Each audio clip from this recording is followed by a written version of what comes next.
Hello, and welcome to Boomer and Beyond Wellness and the Have It Your Way workout series. I'm Angela Fischetti. So today's deep dive is into the exercise called the Renegade Row. Now, for those of you new to this exercise, or maybe you don't know how to do a plank, I'm going to advise you to go back into the channel and watch my video of the plank, because the plank is indeed the foundation for the Renegade Row.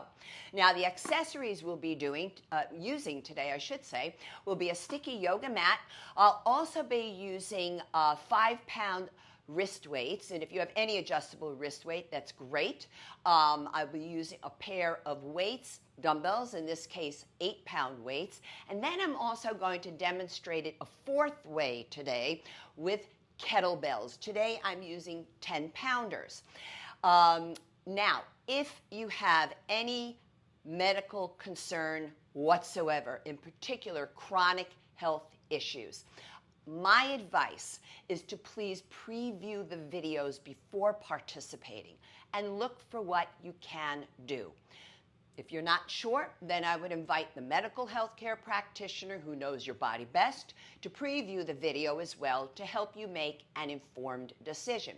Now, specific to this video, the chronic health conditions we're going to mention right now, so this is the most important part of the work so that you understand how to work the exercises, and in some cases it might be a contraindication. Let's see what we come up with over here. So first off, if you have a latex allergy, the yoga mat, any exercise mat, is indeed made out of some element of latex. So you do want to look for non-latex or latex-free. If you have carpal tunnel syndrome, this is actually probably my number one concern for this exercise. Because typically the hands are down on the floor like this for a plank as well, this is contraindicated for carpal tunnel. So this is wrist extension. Doesn't matter what I'm doing with my arms, right? It's all wrist extension. You want to work with a straight wrist, and I'm going to incorporate the work here during the demonstration. But you want to make sure a straight wrist, so you just do this by creating a soft fist. You're not going to pinch your palms, the flesh of your palms here with your fingernails, folks. You just gently fold the fingers down and you'll be able to work with a straight wrist this way. Now, if you are medicated or not for hypertension, you have vertigo or GERD, please do not let your head sag down like this. You don't want to go into flexion of the cervical spine of the neck. Please keep your chin head neutral. I like my eye gaze up and out when I'm working on a plank or a Renegade Row. If you have vestibular challenges, this one might be an issue for you. Excuse me. It might be an issue for those of you with vestibular challenges with your balance. So you can always work with your knees down, or maybe alternate one knee down at a time. Also, for those of you with golfers or tennis elbow, this would be medial epicondylitis or lateral epicondylitis. I need you folks to get further medical advice to find out if this particular exercise will be appropriate for you, because we'll be working our biceps and triceps isometrically. This could be an issue. I cannot give you an alternative because the symptoms are quite unique to each individual who has these conditions, Finally, I would say that for those of you who cannot get up and down off the floor, from the floor, this is a total contraindication, right? But however, we have many other row type workouts, or I should say, videos on the platform. We have upright row, we have bilateral back row, we have standing, all of it, so that you don't need to get down onto the floor. Now, what is great about the Renegade Row, like a plank, is that it is a compound movement, meaning it's working multiple large muscles and multiple joints simultaneously. Now, the muscles that are very much engaged in this particular exercise are many. We have what's called in my massage community the swimmer's muscle, which is, they are the latissimus dorsi. We have the Christmas tree muscle, kind of shaped like a Christmas tree, yeah, and it's located between the scapulae, the shoulder blades called the rhomboids. The trapezius muscles are being worked as well. Then as we move into the core of the abs, we have the oblique muscles, both internal and external. They're partially responsible for turning and twisting at the waist. We have the deepest of the core just below your belly button. When you pull the belly button in, this is the transverse abdominis. Then we have the rectus abdominis, which is kind of what, well, you're working when you do crunches, right? So it's flexing the spine. Then we're going to move toward the deltoid muscles of the shoulders. They're working big time. We've mentioned the biceps, those pesky triceps. We're also going to be working the quadriceps. We have the gluteals involved, the forearms, the wrists, the hand muscles, the finger muscles. It's absolutely fantastic for us. Now, the activities of daily living that are affected are many, but I'm going to sum it up with pull movements, but in the case of this exercise, also push movements, pushing away. And we're also, if you're into the sport of swimming, absolutely wonderful for you. If you're into racket sports, and this exercise is great for them, that it's also great for your balance and your stability. Now, a couple of gentle reminders. Always feel free to stop and rest whenever you need to when you're training on your own. This is not a workout, folks, but it is a really good tip.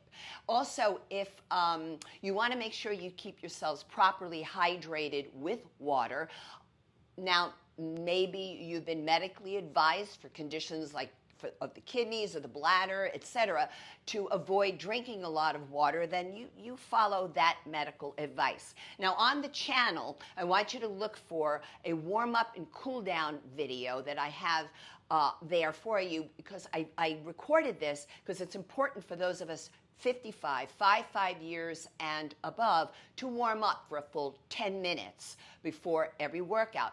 Also, you want to look for on the post tab. It used to be called Community tab. The Post tab, I will have there a link for you for a rating of perceived exertion chart, RPE for short.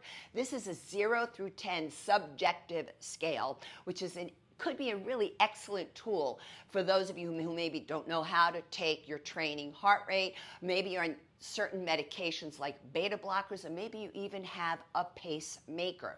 The suggestion is for our channel to work out at an RPE between 3 and 6. And as always, for every video in that same section, I will provide for you reference image, reference screenshots, and also a reference article or study that incorporates the particular exercise. Now, what are we going to do here today for this Renegade Row? Well, I'm going to show you how to do it 4 ways. Normally I do 3, but sometimes I like to stretch it out a bit, include others. So the first 5 repetitions will be without any of the resistance. Then we'll move on to a second round of 5 repetitions, and that's where I'll be incorporating my 5-pound wrist weights. For the third 5, I'll be working with 8-pound dumbbells, and then for the final 5, I'll be working with 10-pound kettlebells. So we're going to begin here. Now, how I'm going to show you this, folks, is for absolute beginners first, okay? So I would say if you are really brand new to this stuff, you bring your knees a bit wider than your hips. You place your hands flat down. Now, they're not directly in front of my knees, and I'm going to give you different angles here, folks. For those of you with carpal tunnel, I'm going to work with that soft fist. Everybody's going to work with a straight elbow. You push down on the right to pull up on the left. You push down on the left to pull up on the right. The breath is in and out through the nose, and you want to pause right here at the peak of the contraction. I'm going to do 1 more of each like this, and then I'm going to lift the legs, still kind of in a beginner mode. But when I do it, I bring my legs definitely out wider than the hips. And what we don't want to do here, folks, is we don't want to rotate. That's a specific type of a specific type of plank or a specific type of row. So I bring my legs wider to help me not turn and twist. Last repetition here, and take it on down. Now, I'm going to put on my 5-pound weights, have them preset here for you. I do like adjustable wrist weights because they're adjustable, but also you can wash them because you're sweating this stuff, folks. So now I'm going to turn this way for you, give you another angle. Legs wide, and if you find your butt popping up, bring your legs even wider, not your arms, your legs. So push down to lift and lower. You want to exhale on the effort. Belly button up and in, engaging your quadriceps. I'm going to do one more on each side. Why not? Exhale, pull, pause, and down. Pull, pause, and down. Now, taking these off. Let's see if they'll just slide right off. Yep, great. Completely turning to the side for the 8-pound weights. Pop it up, legs out, and pull. Pull.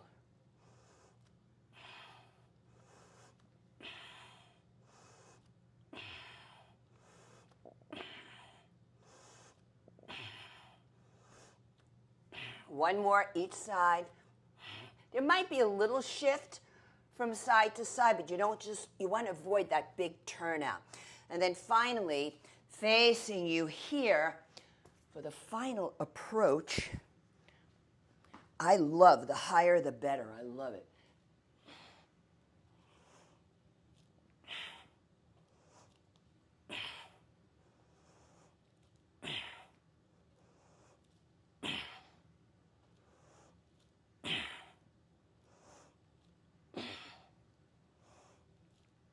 One more of each. And set it down. So that's what we have here for you today, folks, at Boomer and Beyond Wellness. Now, if you would be so kind to, please subscribe to the channel, share the videos, give it a kind comment, and don't forget to hit that notification bell. And also, if you would like to receive my free monthly newsletter, please go to my website, boomerandbeyondwellness.com, and look for the subscribe tab, and you will receive a thank you workout video that I designed exclusively for the newsletter subscribers. Until next time, eat your greens, drink your water, and eat your beans, and be well. Thanks so much.